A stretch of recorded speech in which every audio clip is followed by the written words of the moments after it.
Pen ఉన్నాయి, కష్టపడకండి, కష్టపడి చెప్తారని. పెన్ను ఉన్నాయి, మధ్యలో ఏముంది? ఏముంది? బాల్ కాదు, బ్లాక్ హోల్ అది. Okay, black hole. Okay, circle of light. But ఆ మధ్యలో కూర్చుంది మీరు. ఈ ప్రతి ఇండివిజువల్ని ఆ మధ్యలో మీరు, కాబట్టి మీరు కూర్చున్నట్టు మీ చుట్టూ క్లోజర్ అయితే అలొచ్చు. Spine straight, spine straight. Bring full awareness on your body. మీరు కూడా కూర్చోండి అమ్మా, మీరు కూడా కూర్చోండి, కూర్చోండి అక్కడే. కళ్ళు తెరవద్దు, కళ్ళు తెరిస్తే నేనైతే ఆంటీ అని పిలుస్తా. Spine straight all of you.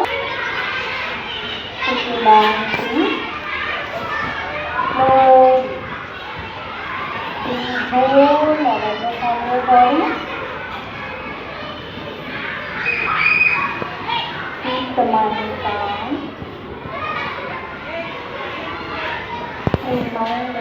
మంచి మీద ఇంట్లో అమ్మాయి చూసిందా చెప్పి డాక్టర్ మీద కాకుండా మీ మైండ్లో ఉన్న ప్లేస్లోనే అమ్మాయి.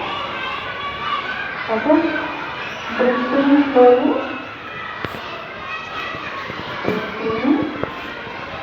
Breath out.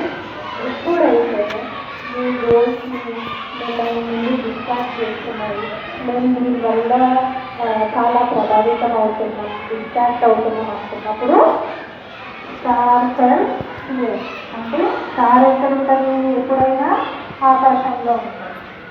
ఆకాశంలో ప్రతి ఒక్కరి తలపైన, ఆకాశం ప్రతి ఒక్కరి తలపైన ఉంటుంది. సో ఆ స్టార్ అనేది మీ గుడ్డుకి ఎదురుకో పైన ఉన్నట్టు పూర్ణ మీ గొంతు దగ్గర, మీ స్టమక్ దగ్గర, ఎక్కడైతే మీరు ఆగ్రహించారో అక్కడ ప్లేస్ చేసుకొని మీరు ఒక డీప్ తీసుకోవాలి. ఓకే, ప్రతి డీప్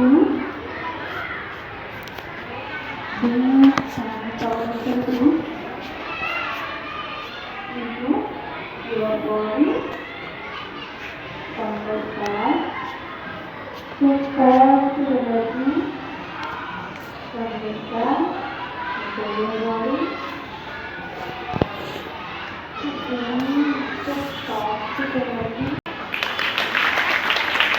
మీ డ్రీమ్కి రీచ్ అవ్వాలి కదా, అప్పుడు మీరు వేరే మంచి గొప్ప పొజిషన్లో ఉంటారు. అప్పుడు మేము మీతో సెల్ఫీయో ఫోటో తీసుకోలేము కదా, అందుకే ఇప్పుడు తీసుకుంటా. ఆపర్చునిటీ మర్చిపోయింది. Okay, thank you for all. ఇంతసేపు మీరు ఓపిక. ఫస్ట్ షీ టీమ్ వాళ్ళు, మీకు తెలుసు కదా, షీ టీమ్ పోలీస్కి అటాచ్ అయి ఉంటుంది. మేడం వాళ్ళేమో భరోసా సెంటర్, మనకు అల్వాలు అక్కడక్కడ భరోసా సెంటర్స్ ఉన్నాయి.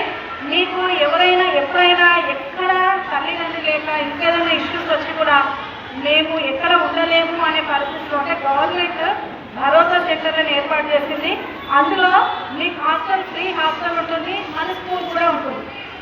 సో ఎవరైనా అట్లాంటి ఇష్యూస్ ఉంటే మీరు మాటలు చెప్పచ్చు, క్లాస్ టీచర్స్ కన్నా చెప్పచ్చు, ఫ్రెండ్లీ టీచర్ కన్నా చెప్పచ్చు. అలాంటి ఇష్యూస్ ఉంటే మీకు మంచి హాస్టల్ మేమున్నాము అని వారు భరోసా ఇస్తున్నారు. ఇది గవర్నమెంట్ ఏర్పాటు చేసింది. మనకి ఏమీ భయం లేదు, ఎక్కడో ప్రైవేట్ హాస్టల్లో ఉన్నట్టు కాదు. మన భరోసా సెంటర్స్ ఉన్నాయి, వాటిని మనం నమ్మి మీకు ఏమైనా అవసరం ఉంటే మనం అందులో జాయిన్ చేసుకోవాలి. ఎవరైనా ఉన్నారట ఇప్పుడు చెప్పలేకపోతే నాకు చెప్పండి, టీచర్స్ చెప్పండి. ఓకేనా? 10th వాళ్ళు 9th వాళ్ళు వినిపిస్తుందా? అలాంటి వాళ్ళు ఎవరు ఉన్నారని 8th వాళ్ళు కూడా మీకు చాలా సమస్యలు ఉన్నాయి, కొన్ని పరిస్థితులు మీ ఇంట్లో ఉండలేకపోతున్నారు అన్నట్టుంటే మీరు మాకు చెప్పండి. ఓకేనా? Thank you madam. మేడం లేదు. Okay, thank you. Thank you అందరికీ. మీరు కూడా అయితే కొంతమంది పిల్లలను మేము కలెక్ట్ చేసి మేడం టీచర్స్ ఎదుగుతున్నారు, వాళ్ళతో సపరేట్ మీటింగ్ పెట్టుకుందాం. కొంచెం ఓకే, ఎందుకంటే నాన్న మీకు మీ బాల్యము మీకు ఇవ్వాలి, ప్రశాంతంగా స్వేచ్ఛగా మీరు ఉండాలి, భయంతో బతకూడదు. అవునా? మీరు చదువుకోవాలంటే భయంగా ఇంట్లో ఉండకుండా మంచిగా స్వేచ్ఛగా తల్లిదండ్రులు మంచిగా ఉంటాయి. ఇవన్నీ సమస్యలు ఉంటాయి. ఎక్కడైతే తల్లిదండ్రులు పిల్లల్ని మంచిగా దాని మీద కేంద్రీకరణ ఇచ్చకపోతే, మీకోసం స్పష్టంగా మాట్లాడకపోతేనే సమస్యలు వస్తాయి. సో అలాంటి వాళ్ళ కోసం గవర్నమెంట్ ఏర్పాటు చేసి దాన్ని మనం వాడుకుందాం. అవకాశం వినియోగించుకుందాం. ఎందుకంటే అలాంటి సెంటర్లు ఉన్నాయని చాలా మందికి తెలియదు. ఇప్పుడు ఈ టైంలోనే ఎక్కడ ఉంచాలి ఈ అమ్మాయిని అనేది మేము చాలాసార్లు ఫేస్ చేసినాం. అలాంటి టైంలో మాకు మీరు గుర్తొచ్చి వీళ్ళకి ఫోన్ చేస్తే వాళ్ళు వచ్చి తీసుకెళ్ళాలి. సో ఇలాంటి మన సెంటర్లను మనం వాడుకుందాం. మనం మంచిగా స్వేచ్ఛగా మీ బాధ్యాన్ని మీకు మంచిగా అందించాలని మా టీచర్స్ అందరూ ఉద్దేశం. ఓకేనా? Thank you madam. ఒక ఫోటో దిగుదాం. అట్లనే ఎక్కడ ఉన్నారు అక్కడ నిలబడండి.